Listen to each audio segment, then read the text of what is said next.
یا بلو اکانومی کو دیکھتے ہیں تو ظاہر ہے اس کو انڈین اوشن کی جو سی ویز ہیں اور راستے ہیں اور سارا ان کو گارڈ کرنے کے لیے موٹر وے پہ پولیس ہوتی. ہماری نیوی اس قابل ہے؟ دیکھیں اگر آپ تھوڑا اور پیچھے چلے جائیں سے امریکن نیوی کی کریشن پہ چلے جائیں تو وہ کہتے ہیں کہ navy were created to protect trade. جو آپ کی اکانومی بڑھتی ہے نیوی کا سائز اس کے کمپیٹیبلٹی بڑھنا چاہیے, کیونکہ اگر آپ نے انگائیڈڈ چھوڑ دیا میری ٹائم ٹریڈ کو چھوڑ دیا پھر تو آپ کو دشمن ممالک یا جن کے اچھے عزائم نہیں ہیں وہ آپ کو ہرٹ کریں گے. چائنا کی ڈیولپمنٹ, چائنا پچھلے 7-8 سال سے فوکسڈ ہے میری ٹائم نیوی کے سیکٹر کو بڑھانے. اب انہوں نے 2-3 ایئرکرافٹ کیریئر بنا دیے. اسی واسطے کہ ان کو پتہ ہے کہ ان کا جو میری ٹائم کنیکشن ہے یا میری ٹائم ٹریڈ ہے اس پہ وہ ڈپینڈنٹ ہے, اس کو انہوں نے گارڈ کرنا ہے تو اپنی نیوی کو بڑھا رہے ہیں. تو ہمیں بھی اپنی نیوی, اپنی میری ٹائم سیکورٹی ایجنسی اس کو اسی تناسب سے بڑھانا پڑے گا, ادروائز ہماری جو میری ٹائم ٹریڈ ہوگی وہ ہرٹ ہوگی.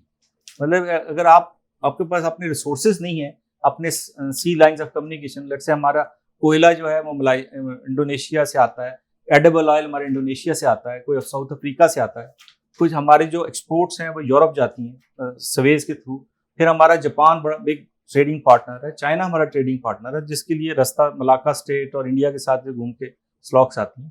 تو ہمارے لیے یہ بڑے امپورٹنٹ روٹس ہیں. اگر ہماری نیوی اس چیز کو گارڈ نہیں کر سکے گی تو آنے والے ٹائم میں ہمارے لیے اور مشکل ہو جائے گی. کیا آپ کو پتہ ہے کہ ایران اور عراق کے اوپر جو بچوں کی اسکول کی پینسل ہے اس کے اوپر بھی پابندی لگائی گئی تھی کہ جی کہ اس میں لیڈ ہوتا ہے, لیڈ جو ہے نیوکلیئر کے اندر استعمال ہوتا ہے. تو جو فورسز تھیں ان کے مخالفت میں تو انہوں نے اس چیز کے اوپر بھی باہر جہاز کھڑے کر کے راستہ بند کر دیا. تو نیوی اور ایم ایس سے جو ہے ان کا ایک کام وار میں تو ہے ہی ہے, لیکن پیس ٹائم میں ان کا کام پرابلی میرے حساب سے ڈبل ہو جاتا ہے کہ انہوں نے پیس ٹائم میں اپنی سلاکس کو کھلا رکھنا ہے, دشمن کو اندر آنے نہیں دینا. اور جو کنونشنل تھریٹس ہوتے تھے پرانے زمانے میں, پائریسی ہے, انلیگل ڈمپنگ ہے, illegal dumping of nuclear waste یا illegal transfer of men, narcotics, اسلحہ کی, اور اس طرح کے چیلنجز ہیں جو آتے رہتے ہیں جو کہ پیس ٹائم چیلنجز ہیں. تو یہ پاکستان نیوی اور ایم ایس اے کا مشترکہ کام ہے جو ہم سمندر میں کرتے ہیں, اور یہ ابھی تک تو الحمدللہ جتنی ہماری ریکوائرمنٹ ہے پوری ہو رہی ہے, لیکن چیلنجز بہت تیزی سے بڑھ رہے ہیں. اور جو آپ کی اکانومی بہتر ہوگی, آپ کا ٹریڈ بہتر ہوگا, تو آپ کو اس سیکٹر کو بھی امپرومنٹ دینی پڑے گی. یہ جو مرچنٹ نیوی کا ہم سنتے تھے پہلے کہ ہمارے شپ تو کوئی یہاں پہ اتنی زیادہ ہے نہیں ہمارے پاس. دیکھیں یہ بڑا آپ نے دکھتی رہ گیا ہمارے میری ٹائم اکانومی سیکٹر کی. ہمارا جو تقریباً 100 ملین ٹن کا ہمارا سال کا کارگو ہے جو ہم اس کو ہینڈل کر رہے ہیں, اس میں سے تقریباً 9 سے 10% پاکستانی شپس ہینڈل کرتے ہیں.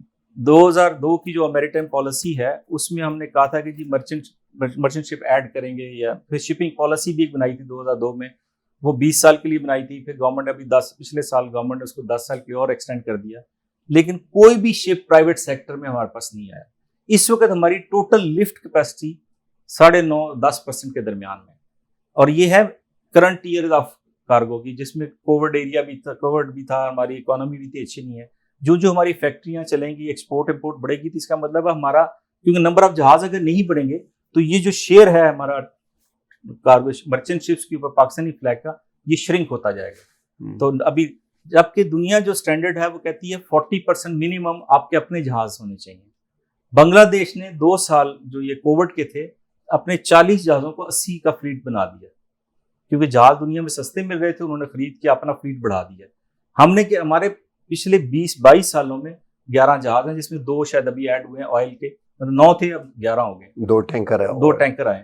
تو یہ بہت بڑی ویکنس ہے. اچھا, یہ پرائیویٹ سیکٹر میں جو آئے ہیں, یہ پی این ایس سی میں کارپوریشن میں گورنمنٹ کا سیکٹر. تو پرائیویٹ سیکٹر کوئی شپنگ لائن نہیں ہے جو یہ پرائیویٹ سیکٹر کی شپنگ لائن, وہ بھٹو صاحب کے زمانے میں جب نیشنلائزیشن ہوئی اس کے بعد سے کوئی پرائیویٹ سیکٹر کو انسینٹیو گورنمنٹ دے نہیں پائی, اور جب دے بھی پاتی ہے, انسینٹیو دکھاتی بھی ہے, تو اس کی کنٹینیوٹی نہیں ہوتی. اور پرائیویٹ سیکٹر ڈپینڈنٹ, وہ جیسے کہتے ہیں اعتبار نہیں کرتا کہ یہ گورنمنٹ آج جو پالیسی بنائی ہے یہ کل تک چلائے گی کہ نہیں چلائے گی, یا ایک گورنمنٹ آتی ہے وہ 2-3 سال 4 سال رہتی ہے, تو اگلی گورنمنٹ آئے گی تو پالیسی بدل دے گی. تو پرائیویٹ سیکٹر دنیا میں ایسے ایسے ملک بھی ہیں جہاں 10-10 ہزار شپ رجسٹرڈ ہیں، لیکن ہمارے یہاں جسٹ 11,000 رجسٹرڈ ہیں. اور اس کا امپیکٹ آئے گا خدا نخواستہ جب وار ٹائم آتا ہے، اس وقت انشورنس چارجز بڑھ جاتے ہیں، وار رسک چارج لگ جاتا ہے آپ کی اکانومی پہ. آپ کے اپنے جہازوں کے اوپر تو آپ مینج کر سکتے ہیں، لیکن آپ کے جہاز ہی ٹوٹل 9-10% پک کریں گے تو باقی 90% شارٹیجز ہونا شروع ہو اور جاتی. جو ابھی آج کل ہم $1 بلین کے لیے IMF کے پیچھے پھر رہے ہیں. پاکستان نے پرابلی پچھلے 1 سال میں جو کارگو کا جو کرایہ دیا فورن شپنگ کو وہ 6 سے 7 بلین ڈالر ہے. تو اگر ہمارے اپنے جہاز ہوں گے تو ہم اپنا کرایہ اپنے جہاز کو دیں گے، تو ایک پاکٹ سے پیسہ نکالیں گے دوسری جیب میں ڈالیں گے، تو اس سے جو ہمیں فائدہ ملتا ہم وہ فائدہ کسی اور کو دے رہے ہیں. تو ہم اگر اپنے صرف جہازوں کی تعداد بڑھا لیں تو ہم یہ پریشیس فورن ایکسچینج جو 6 سے 7 بلین ڈالر ہے ہم بچا سکتے ہیں. کتنے میں ایک جہاز آتا ہے؟ جہاز تو سائز کے مطابق ہیں اس کو ویٹ کرنا، لیکن فیو ملین ڈالر سے لے کے 30, 40, 60 ملین ڈالر، اس سے بڑی مدی نہیں ہے کچھ بھی نہیں انویسٹمنٹ. ہے. مطلب 1 بلین ڈالر میں 8, 10, 15 شپ جی آ سکتے ہیں. اچھا، اور ہم 7 بلین دے رہے سے ہم دے رہے ہیں. اور یہ ابھی یہ جو فگر ہے، کیونکہ ابھی جو ہماری جو ایسٹیمیٹس تھے 2018 میں ہم 3-3.25 بلین ڈالر دے رہے تھے. ابھی کووڈ کے بعد جو پرائسز ہیں، جو کرائے بڑھے ہیں کنٹینر کے، اگر وہاں پہلے ہم $1,000 دے رہے تھے، اب $10,000 وہی روٹ پہ وہی کنٹینر $10,000 میں جا رہا ہے. تو اب یہ سمجھ لیں کہ 3 اگر ادھر تھا تو یہ ہمارا ایک ایسٹیمیٹ ہے. ابھی ہم نیما از ورکنگ آن اٹ اور ہم انشاءاللہ ایگزیکٹ فگر پہ آ جائیں گے 3-4 مہینے میں کہ یہ اس سال ہم نے کتنے پیسے. آخری کوئی ایک بات بتائیں کہ واٹ ڈو یو تھنک کہ جو امیڈیٹلی کرنی چاہیے؟ دیکھیں ہماری جو ان سب کا جو ایشو ہے وہ ہے نیشنل میری ٹائم پالیسی. وہ 2020 سے ایک ڈرافٹ اس کا پینڈنگ پڑا ہوا ہے گورنمنٹ آف پاکستان کے پاس. جب تک وہ پالیسی ڈکلیئر نہیں ہوگی، اس policy that is a mother policy, اس کے بعد اس کی بیس پہ شپنگ پالیسیز بنیں گی، اس کے اوپر شپنگ ایکٹ بنے گا، اس کا امینڈ ہوگا، فشری پالیسی بنے گی، شپ بریکنگ پالیسی بنے گی. جب تک آپ کا ڈاکومنٹس ٹھیک نہیں ہوں گے، پالیسیز ٹھیک نہیں ہوں گی، اس کے اندر انسینٹیوز ٹھیک نہیں ہوں گے، اس کے اندر گول سیٹ نہیں کریں گے، آپ کا کوئی بھی سیکٹر گرو نہیں کر سکتا. تو اور دوسرا ہمارا جو ایشو ہے ڈیٹا، ہمارا data is not very authentic. تو ہمارا national institute of maritime affairs کا الحمدللہ یہ دس از اے بگ کنٹریبیوشن کہ ہم جو بھی ڈیٹا مارکیٹ کرتے ہیں یا شیئر کرتے ہیں وہ پیورلی 100% اتھینٹک ڈیٹا ہے. اور ہمارا یہ فوکس ہے کہ نیکسٹ 1 to 2 years میں 100% میری ٹائم سیکٹر کا ہم ڈیٹا جو ہے نا وہ اتھینٹک ڈیٹا مارکیٹ کر سکیں. پاکستان کی گورنمنٹ کو پالیسی بناتے ہوئے اس ڈیٹا کی بیس کے اوپر وہ پالیسی بنائے. بالکل، بہت بہت شکریہ جی. یہ آپ نے سنا کہ سمندر سے کس طرح مفادات ہمارے وابستہ ہیں اور کس طرح لاسز ہوتے ہیں.